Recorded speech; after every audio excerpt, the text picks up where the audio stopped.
Hi, I'm Kara Stewart of Focus Strategic Solutions, and I'm here today with my good friend Ernest Berghof, who owns Berghof Realty. Ernest, tell me a little bit about your brokerage. And I know when I first met you, your unique practice really set you apart from many other brokerages. So what makes that so unique? Thanks. And thanks so much for having me here. Your office is beautiful, by the way. Thank you so much, and my pleasure. I love this. Thank you. I got into real estate. I bought and sold houses before I was in real estate, right? My background is I'm a marketing guy. I did, all the .com, high-tech stuff, worked at Yahoo, worked at Apple, did that before real estate. So I bought and sold houses. And I was just really not impressed, to be honest. Sure, that's fair. I was like, And what I realized because I was always into real estate, I always wanted to do it. So as I got into real estate, I realized, everybody in real estate is an independent contractor, which means that the brokerage essentially can't tell them what to do. The brokerage can't control quality. The brokerage is essentially just a name on a building, and that's all the brokerage is. And then suddenly I was like, wow, that explains a lot, doesn't it? Right, sure. So I had a crazy business idea when I went into real estate. I thought, hey, what if I organized my brokerage like, I don't know, every other business on the planet, Sure. where we actually have employees and we have everyone working together and we're working as a team as opposed to having a bunch of independent contractors that are out there competing against each other. So my brokerage is organized as a team. We do not have independent contractors. We have everyone on salary. We all work together so that our clients actually get consistent high-level service every single time.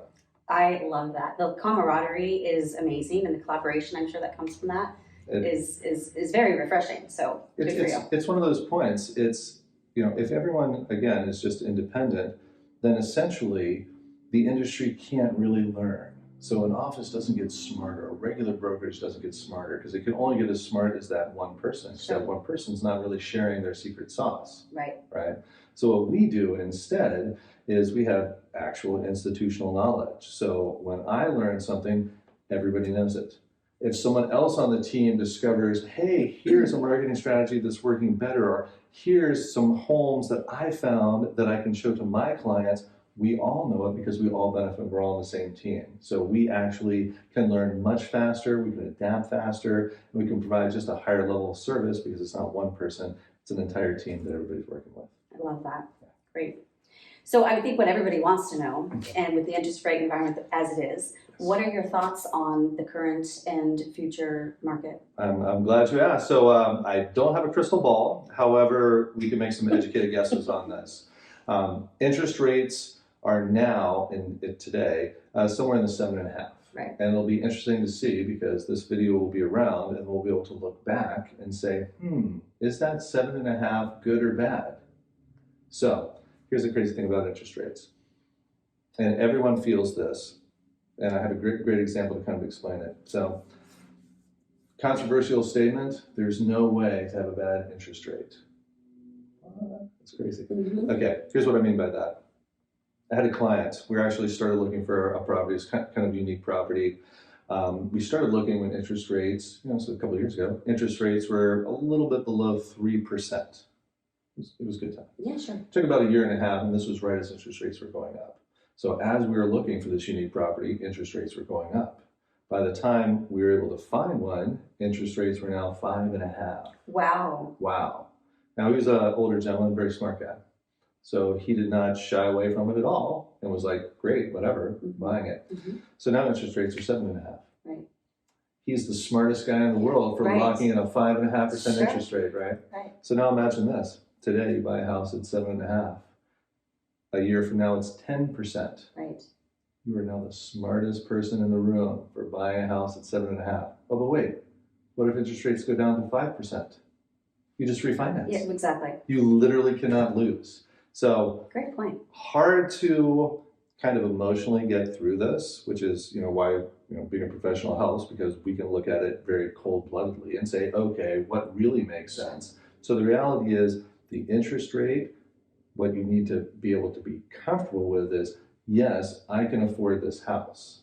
Do not get hung up on the interest rate because you cannot lose. If they go up, then you're smart. If they go down, you're smart. Right. So the main thing is to isolate that, make sure that you can afford it, step one, but then buy the house, because then you actually get to live in it. Sure. So, Well, and it's also taking advantage of leveraging an arbitrage, right? So if your money can work harder for you than what you're paying to borrow it, that's what the banks do. When we deposit money into the bank, they pay us pennies. When we borrow money from the bank, they charge us dollars. absolutely. So if we can do that as individual investors, we come out ahead. Absolutely. So that is it. And here's the other thing. So I just told you the reason why people should not be afraid.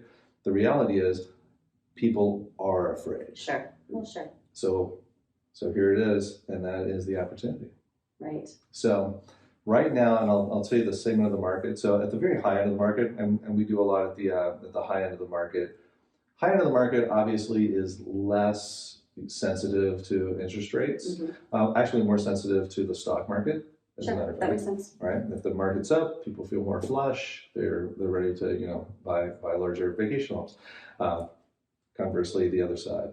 However, in this first-time home buyer world, which is also the world of investments. Okay, so first-time home buyers and investors are competing against the same housing stock, Sure. right? The small 3-bedroom, 2-bath starter home. Interest rates very impactful on that market, which means right now, as everyone is afraid, very few first-time home buyers are out there buying. Okay. Very few investors, because they're also afraid, are out there buying, which means deals are being had on the homes in that range. And we're talking basically up to about in our market, about the $750,000 range. Deals to be had. Okay. We'll see how long that lasts. My guess, and how kind of usually these things work, that should go on until about spring of next year. Okay. That's when everyone kind of wakes up and decides. But we're going to see the few people who are smart and getting in on it right now, between now and spring of next year. Deals are to be had on that kind of a price range of a home. That's excellent. Well, and aren't you, because I know you've told me before that some of the pocket listings that you have that aren't on MLS. Yes. Well, we have a good selection of those, and especially in today's market, because there are, and this is more in the high end for us right now, and many in Fountain Grove, many throughout the rebuild area. So these are all brand new homes, built by developers, brand new, coming on the market, not on the market, and of course they're trying to time it as well so that they don't flood the market. Sure. So we have opportunity to get into Fountain Grove homes without anybody else seeing them, even getting into them before they're finished constructed. But that is also coming to an end. We're looking at, by the end of the year, almost all of those are going to be done. Wow. Yeah. Okay.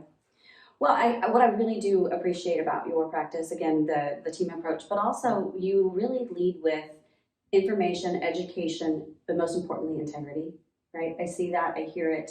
That's how I run my practice, and it just serves you well, right? Just do the right thing and when nobody's watching.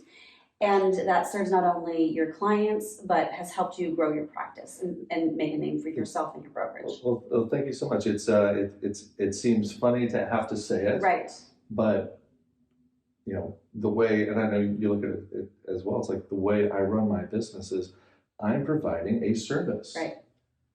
That is what I do. If I do that really well, the rest of it takes care of it. Absolutely. So everything we do is just focused on how do we provide more service? How do we help our clients get a better deal? How do we negotiate more strongly for them?